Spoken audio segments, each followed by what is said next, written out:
तो आजकल डब्ल्यूडब्ल्यू के जितने भी सुपर शोज हो रहे हैं वहां पर काफी कमाल का एक्शन हो रहा है। और भाई आज होता है डब्ल्यूडब्ल्यू का डिट्रॉयट के अंदर एक और सुपर शो जहां पर रोमन रेंज लगाते हैं 3 तगड़े सुपरमैन पंचेज, एक जॉन सीना को, एक डोमिनिक को और एक रे मिस्टीरियो को। तो क्या कुछ हुआ आज के डब्ल्यूडब्ल्यू के डिट्रॉयट के शो के ऊपर जहां पर काफी डिफरेंट मैचेस हुए और शो के मेन इवेंट के अंदर जब रोमन रेंज और जॉन सीना आए आमने सामने, साथ में क्या सीएम पंक अपना कल्ट ऑफ पर्सनालिटी वाला थीम सॉन्ग एईडब्ल्यू के अंदर यूज कर सकते हैं या फिर नहीं, इसको लेकर एक बहुत ही बड़ी अपडेट आई है सामने। डब्ल्यूडब्ल्यू ने ब्रेव आर्ट को आज से कुछ दिन पहले नहीं बल्कि रेसलमेनिया 37 के बाद ही कर दिया था रिलीज, और ये बात खुद जानते थे। ब्रेव आर्ट और स्मैकडाउन के अंदर काफी जल्दी ऐड होने वाला है एक और घंटा, और रॉ की तरह स्मैकडाउन भी बनने वाला है एक 3 hour show. So without wasting any time let's begin this video. तो वीडियो को सबसे पहले हम लोग शुरू करने वाले हैं डब्ल्यूडब्ल्यू सुपरस्टार्स के रिएक्शन के बारे में जो कि बैक स्टेज के ऊपर हैं और उनका क्या सोचना है डब्ल्यूडब्ल्यू के बारे में, उनकी पूरी मैनेजमेंट के बारे में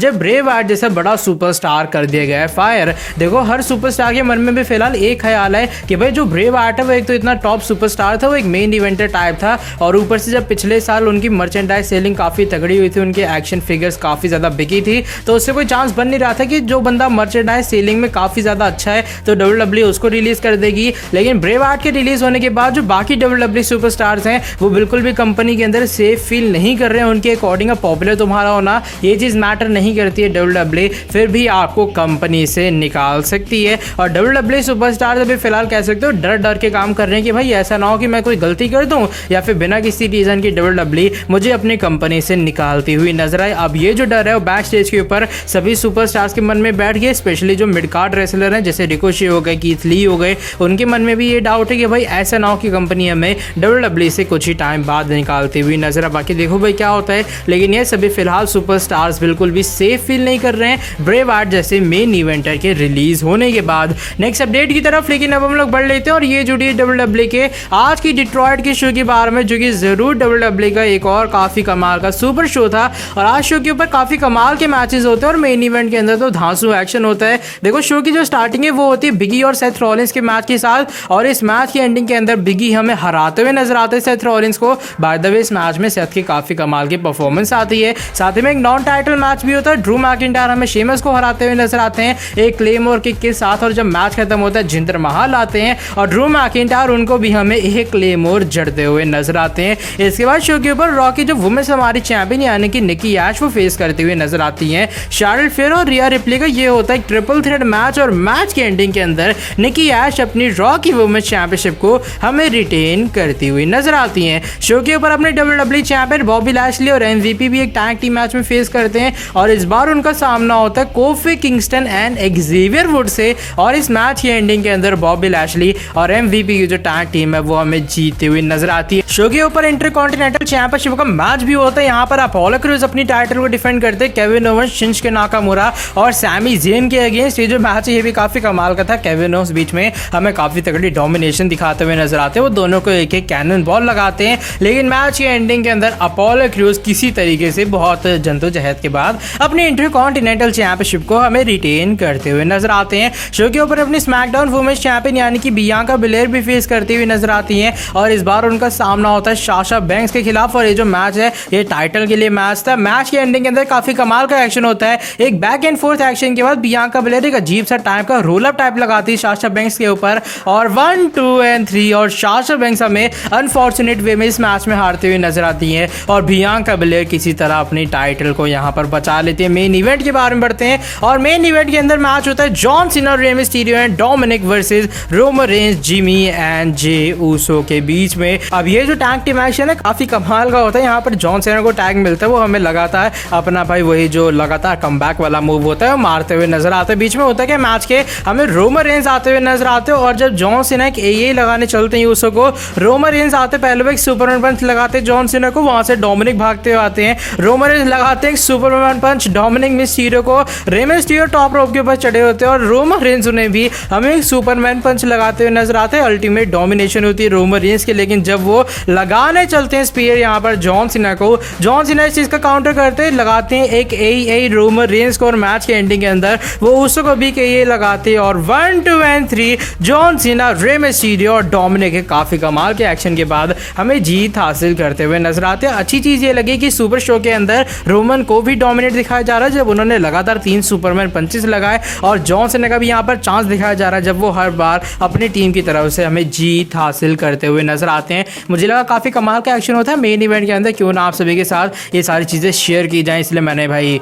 बस डिट्रॉइट के रिजल्ट बताने के बारे में सोचा। नेक्स्ट अपडेट की तरफ लेकिन अब हम लोग बढ़ लेते हैं और ये जुड़ी है इस बार अपने best in the world CM Punk के बारे में। आपको सीएम पंक का WWE का थीम सॉन्ग तो याद ही होगा, ये थीम सॉन्ग था कल्ट ऑफ पर्सनैलिटी। और चलो मान लेते हैं अगर बीच में AEW के अंदर अचानक से हमें सीएम पंक एक बार फिर से अपनी रेसलिंग रिटर्न करते हुए नजर आते हैं, तो क्या कोई चांस बनता है कि जो WWE अलाउ करेगी या फिर सीएम पंक के पास क्या ये राइट है कि वो अपना यही वाला थीम सॉन्ग AEW के अंदर यूज कर पाएंगे? तो इसको लेकर एक PW इनसाइडर की तरफ से क्लैरिफिकेशन अपडेट आती है सामने, और वो ये बताते हैं कि इस थीम सॉन्ग का एक्चुअल में कोई कॉपीराइट WWE के पास अभी फिलहाल नहीं है। जब सीएम पंक WWE के अंदर थे तो WWE ने एक ट्रेडमार्क ऑलरेडी फाइल करके रखा था इस पूरे थीम सॉन्ग का, लेकिन सीएम पंक को WWE से गए हुए इतना लंबा टाइम हो गया है, इसलिए सीएम पंक के इस पूरी चीज का जो राइट है थीम सॉन्ग का वो WWE के पास नहीं है। और अगर AEW चाहे वो इस थीम सॉन्ग का यूज करके एक न्यू ट्रेडमार्क फाइल कर सकती है, और ये जो पूरा थीम सॉन्ग था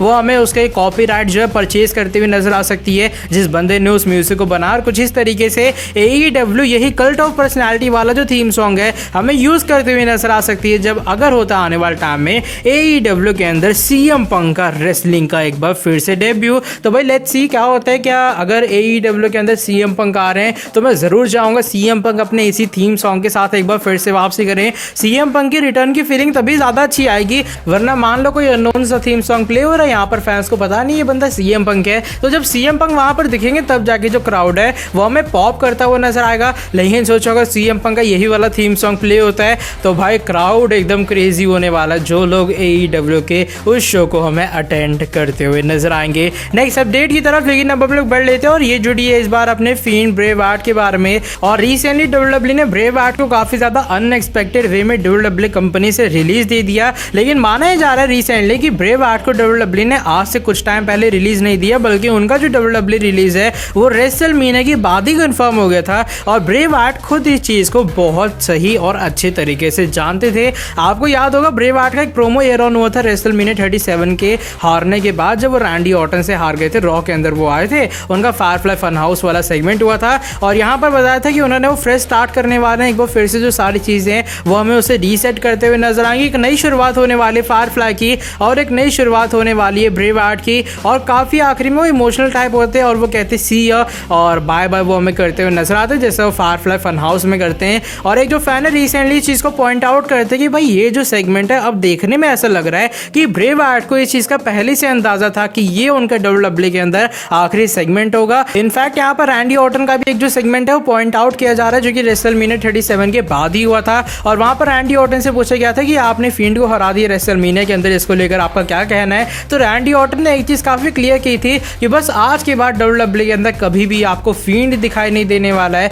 फील्ड एक बार फिर से WWE में या फिर ब्रेव आर्ट WWE में एक बार फिर से आपको दिखाई नहीं देगा। तो ब्रेव आर्ट के रिलीज के बाद स्पेशली ये जो दो सेगमेंट्स है वो काफी ज्यादा पॉइंट आउट किए जा रहे हैं कि भाई लग ऐसा रहा है कि रेसलमेनिया 37 के बाद ही ये बात कंफर्म हो गई थी कि ब्रेव आर्ट को WWE में रिलीज करती हुई नजर आएगी। और होता है कि रिसेंटली इसको लेकर जो अपने फील्ड ब्रेव आर्ट है वो अपना रिएक्शन भी देते हुए नजर आते हैं अपने ऑफिशियल ट्विटर अकाउंट के थ्रू। उसका स्क्रीनशॉट आप लोग अपने स्क्रीन के सामने देख पा रहे होगे, और यहाँ पर ब्रेव आर्ट इस चीज को लेकर जो अपना रिप्लाई देते हैं वो देते हैं एक पूरा रेड सर्कल। ये जो रेड सर्कल है उन्होंने काफी बार पहले भी यूज किया, अगर आपको याद होगा ये चीज को हाईलाइट या फिर पॉइंट आउट करने के लिए ब्रेव आर्ट यूज करते हुए नजर आता है। और लगे ऐसा है कि ब्रेव आर्ट का कहना ये है कि हाँ भाई जो तुम लोग सोच रहे हो वो एकदम सही है, ब्रेव आर्ट को पहले से अंदाजा था कि ये जो फायरफ्लाई फन हाउस वाला सेगमेंट है ये उनके WWE के अंदर में भी आखिरी सेगमेंट होने वाला। बाकी लेट्स सी क्या होता है आने वाले टाइम में, क्या ब्रेव आर्ट AEW के अंदर जाकर डार्क ऑर्डर को ज्वाइन करते हैं या फिर नहीं, क्या ब्रूटली उनके भाई की जगह हमें ब्रेव आर्ट लेते हुए नजर आते हैं या फिर नहीं।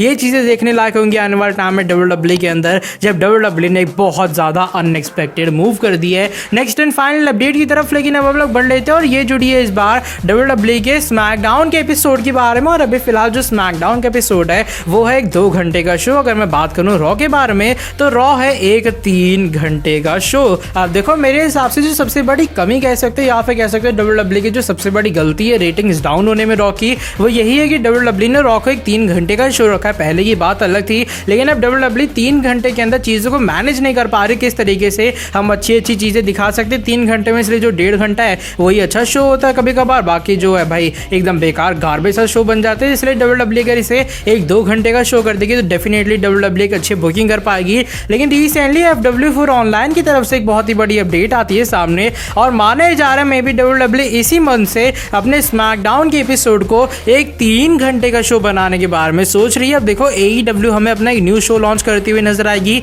उसका नाम है AEW रैम्पेज। 13 अगस्त से हमें लॉन्च होता हुआ नजर आएगा और ये हमें दिखाई देने वाला है स्मैकडाउन की टाइमिंग्स के अंदर। जब स्मैकडाउन के 2 घंटे खत्म हो जाएंगे तो जो तीसरा घंटा होगा वहां पर हमें AEW रैम्पेज एयर ऑन होता हुआ नजर आएगा। तो WWE क्या सोच रही है, AEW रैम्पेज को टक्कर देने के लिए क्यों ना हम स्मैकडाउन को भी एक 3 घंटे का शो बना दें, क्योंकि जब स्मैकडाउन का फाइनल और सबसे बेहतर घंटा चलेगा तो उस टाइम सामने होगा AEW का रैम्पेज। तो डेफिनेटली उसकी व्यूवरशिप के ऊपर एक बैड इंपैक्ट पड़ने वाला है, वहां पर एक नेगेटिव इंपैक्ट पड़ेगा AEW के ऊपर कि भाई व्यूवरशिप तो ढंग से आ ही नहीं रही है। और WWE का ये सोचना है क्यों ना हम जो 2 घंटे हैं वो एयर ऑन करें फॉक्स नेटवर्क के ऊपर, और जो आखिरी और फाइनल घंटा है हम लोग एयर ऑन कर सकते हैं FS1 नेटवर्क के ऊपर। और ये जो बातचीत है वो अभी से चालू नहीं हुई है, बल्कि ये जो बातचीत है करीबन 1 साल से चल रही है कि हम लोग स्मैकडाउन को क्यों ना 3 घंटे का शो बना दे। और अब इस चीज के जो र्यूमर्स है वो और भी काफी ज्यादा बढ़ गए और माना जा रहा है कि अब काफी जल्दी WWE इसके ऊपर एक फाइनल डिसीजन लेने वाले कि हमें स्मैकडाउन को 3 घंटे का बनाना है या फिर नहीं।